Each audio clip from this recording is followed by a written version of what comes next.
Hi folks, this is Vince with Dad's Gaming Addiction, and today we're going to quickly check out My Time at Sandrock. This is a game that you can find on Steam's Early Access program for about 25 bucks. I stress early access, that means everything that you're about to see is subject to change. You can get the game for 20% off, making the game around $20 US, and that deal will last for another 42 hours as of the date and time of this recording. So it goes without saying that if you like what you see here, hurry up and get it. The game will be increasing in price at launch, at least per the early access description. Alright, so what is My Time at Sandrock? Well, My Time at Sandrock is the follow-up to My Time at Portia, and based on what I've seen so far, and it's roughly 5 hours, you don't need to play one to play the other one, but they do play in a similar manner, and there are references to My Time at Portia. On occasion, you'll hear about the town of Portia from a couple of people, but primarily this is its own separate entity.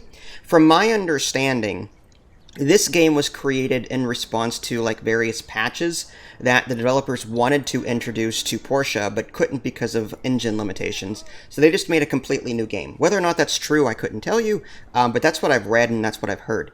But so far, again, 5 hours, I'm having an okay time with it. I just want to quickly show you around a bit. This is not going to be a full-blown review, but I want to show you what you're getting in case you are curious.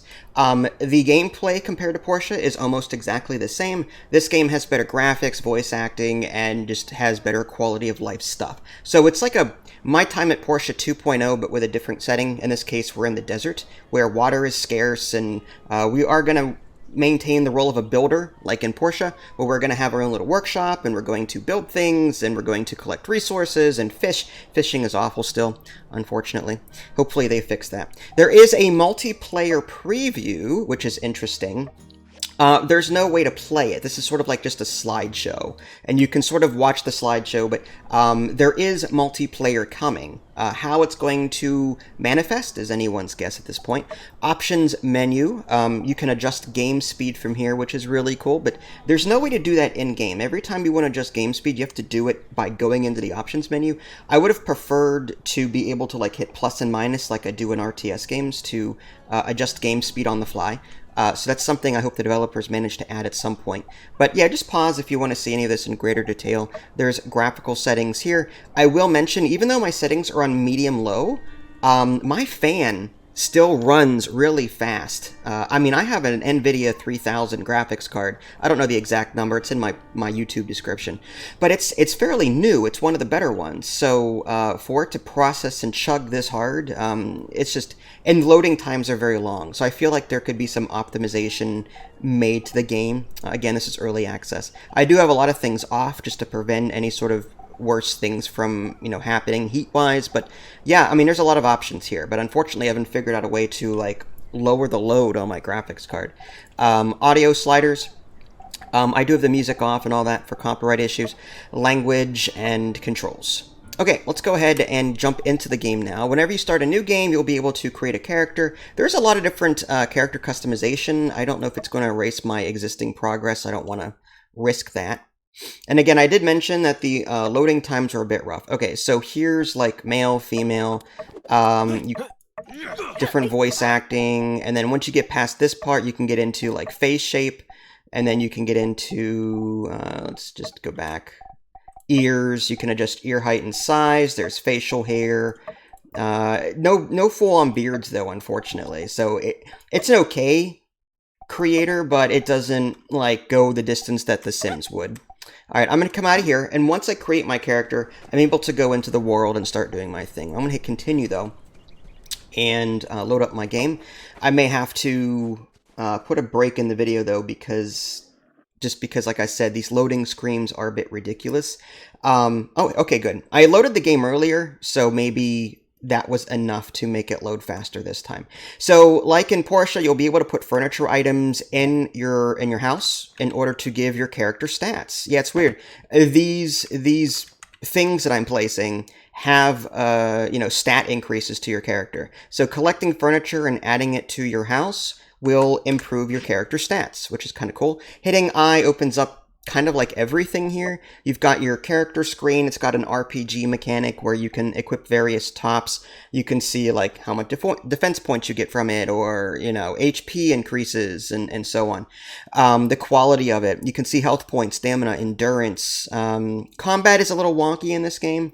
Trying to control my character while I'm attacking is a little annoying. Fishing and combat are two things that I think need to be fully fleshed out better. Inventory, again, there's so much here. You can create chests that you can put down into the world and then deposit things there. Yes, there is an auto loot and an auto fill feature. It'll just automatically spread everything from your inventory across all the nearby chests, which is awesome. I love that.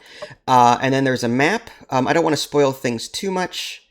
I'm in my house. That's why I can't see anything. Let's come outside. Yeah, it's also weird. Like when you open a door, it's just a gray screen. Just seems kind of strange to me.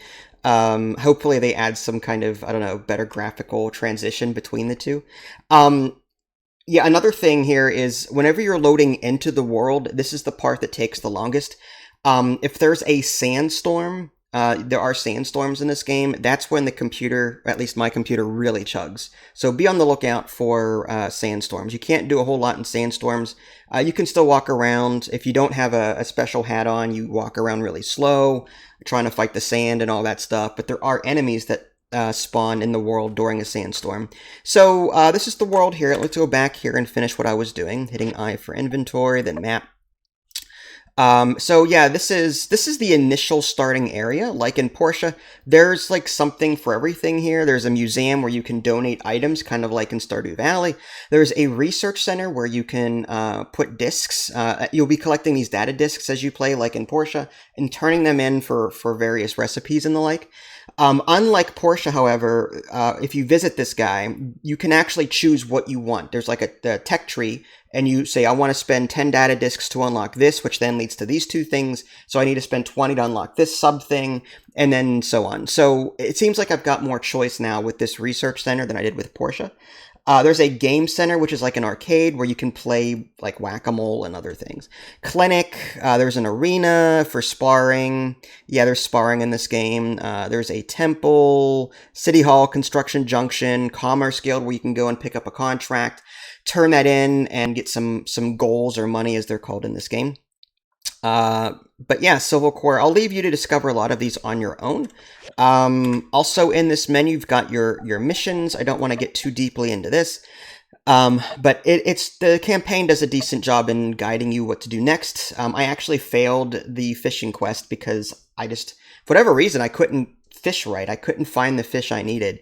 But other than that, again, fishing is awful in this game. But yeah, the gold ones are like campaign, and the blue ones are like side quests. But you can only have 2 active at a time, which is awful. It would have been cool to, when I say active, I mean on the right-hand side of the screen, it says Salted Fish Blues, Made in the Shade. But I can tag a different one, but one of them, like if I tag this one here, it'll go away. One of the other ones will go away. So I don't like the fact that you can only have 2 tagged at a time unless I'm missing something obvious. Handbook is where you can see all the different buildings and constructions. Again, I'm 5 hours in and I only have the first page, at least some of them. Social, again, you'll be able to talk to people and give them gifts like in Stardew Valley and raise their happiness and acquaintance rating with them. And in doing so, sometimes they'll give you gifts or other things. There is a calendar. You can set your birthday when you're first creating your character, and you'll get, I guess, a prize, or I'm not sure what I got, to be honest with you. Knowledge. There is skill trees in this game, and as you do more gathering, you earn more skill points. As you do more workshop stuff, you gain more points. As you do combat, you gain more points. So points are skill specific. So the more you fight, the more points you earn in the combat, and then you unlock stuff here. I mean, it's okay.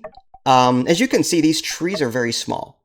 I'm glad they exist, but they're small. So it would have been nice to have more options here. I don't do a whole lot of socializing, as you can see.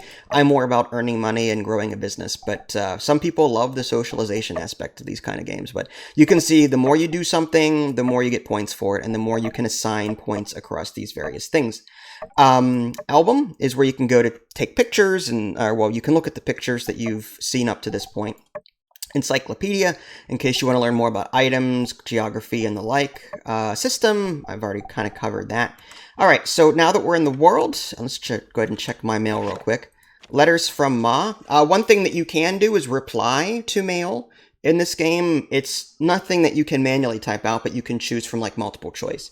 So, your dad and his bonsai trees, something, something, something. No updates on the quilt situation. So I'll just write back and say, people are into planting here too. I'm digging it. I hate farming. They're called snap peas, Ma. Or let's just say people are planting here too. I'm digging it. I like the pun. All right. So we replied to that mail. Sometimes we'll get stuff back from the research center. The research you commissioned is now complete. The blueprints are enclosed as promised. Okay, so yeah, whenever you research something at the research center, the recipe gets mailed to you. But there are certain recipes that you can only unlock by spending money, or the goals in this game, at the commission center. So yeah, so that's that. Letters awaiting replies. Hit F.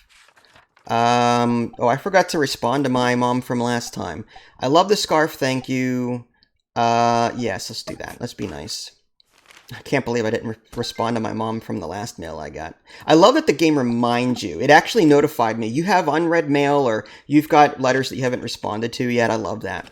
Now, the sand looks a bit crappy here, but it's only because I have my graphic settings turned down. In the moment, I'm just sort of manufacturing. This platform here is where you go to build the large things. Like, I'm building a basic awning for a quest. Every large building that you can construct to here almost. And then these smaller things, you can craft little things like screws and wooden sticks and so on. And there's even a quest tab. I love that. It'll filter by things that you need for your quests at this point in time. So I love that. There's also a water mechanic in this game where water is needed to run your production stations. So like your furnace and your recycler, for example, they use water every hour in order to make stuff. Love that. And they also get dirty. So you have to use your duster in order to clean it. I think, is this it? I'll figure out in a minute. Maybe it was the furnace that was dirty. Oh, I think it might have been the workshop here. There we go.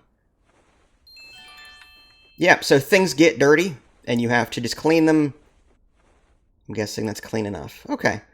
And that's something that you unlock via the... there's a trade center, which I'll get to in a minute.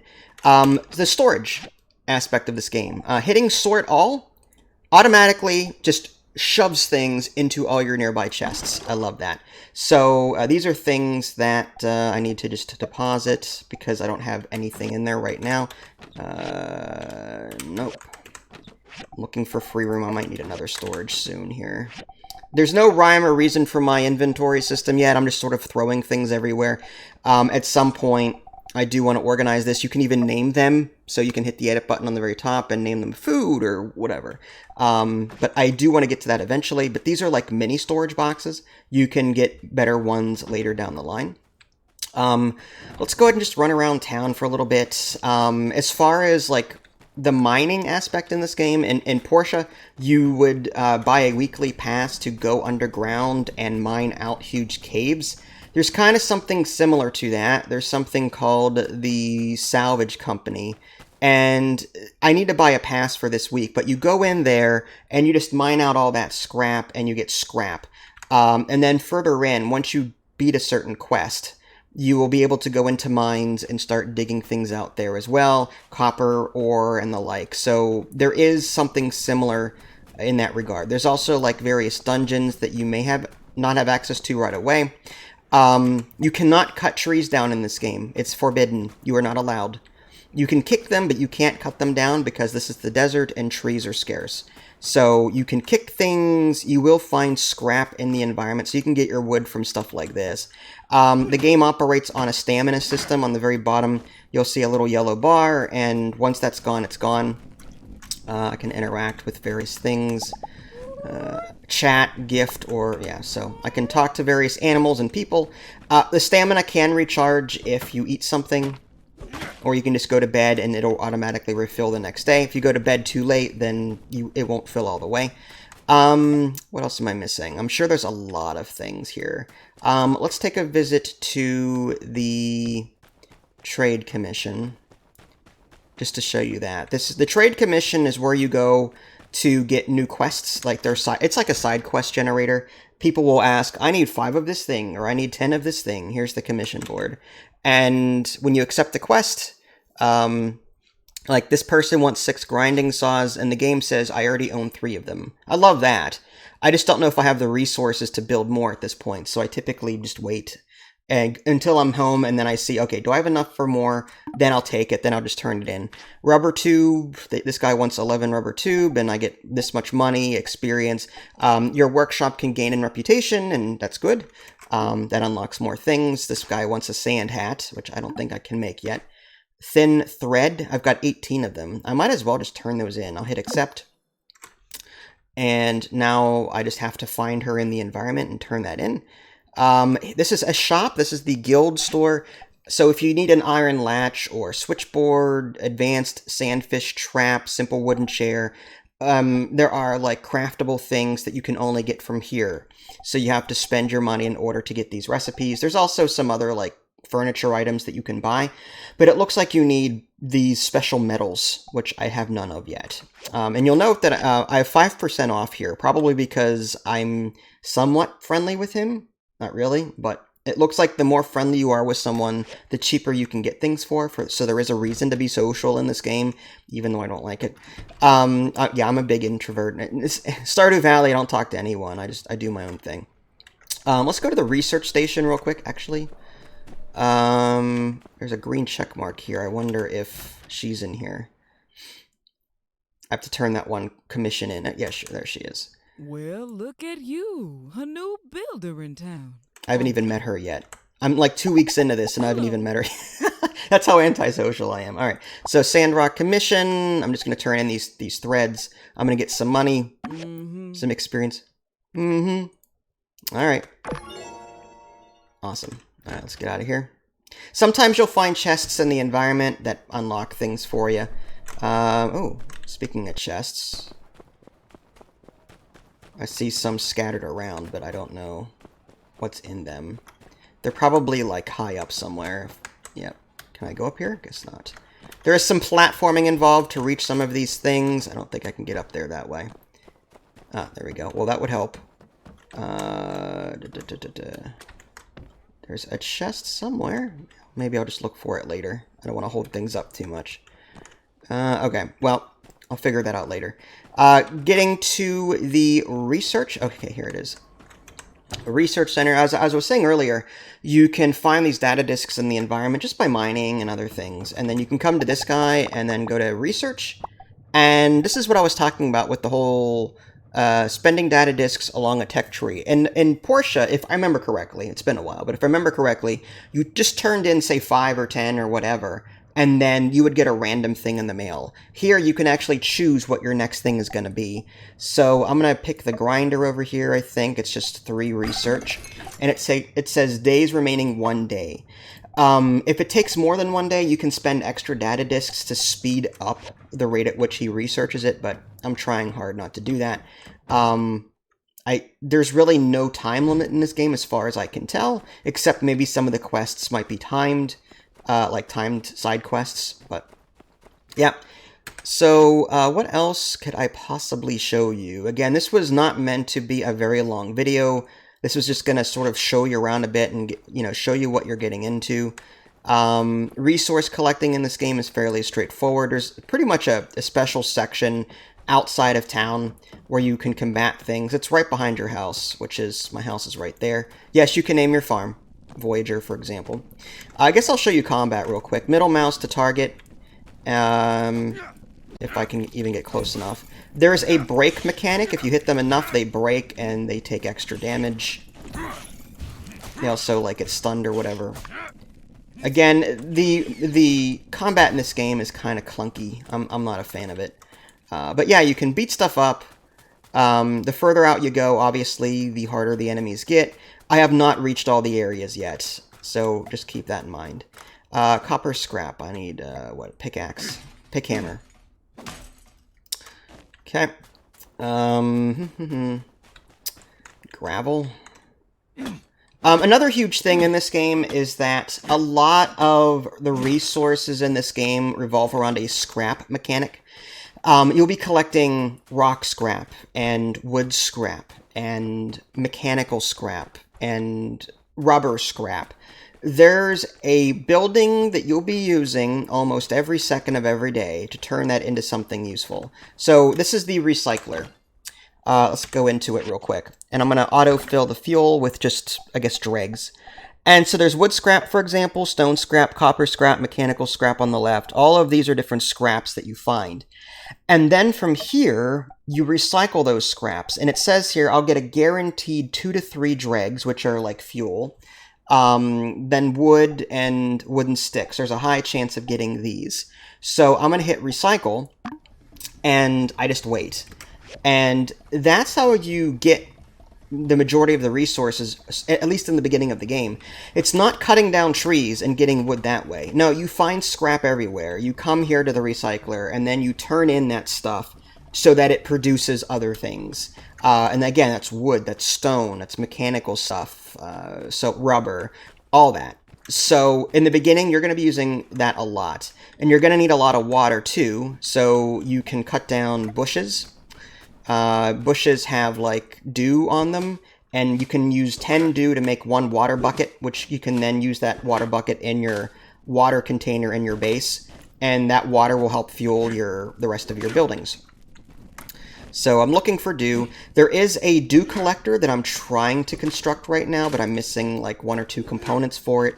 But in the meantime, you can cut up various trees and the like to get dew and get water that way. You can also buy the water outright if you don't feel like doing that, but of course it's expensive. It's a desert. Excuse me. I'm trying not to hit this thing, but you know, he's not making it easy. Yeah, there's a stone pile. Some piles just can be gathered with your hands, others you have to break with a pickaxe, whatever. Okay. So again, this was just sort of like a light introduction to the game. I hope this was helpful for you. If you guys want to see more of this, just let me know. I'll be happy to stream it at some point. For right now, I'm just kind of chilling, having fun. Again, you can adjust the game speed, so if you're waiting for resources and doing nothing else, you can turn the game speed up. But I would have liked to been able to do that with buttons from my keyboard rather than having to go into the options menu to do it. So yeah, there you go, folks. If you guys haven't already, subscribe to me on Twitch and YouTube. That way you can stay up to date with any new content I happen to publish.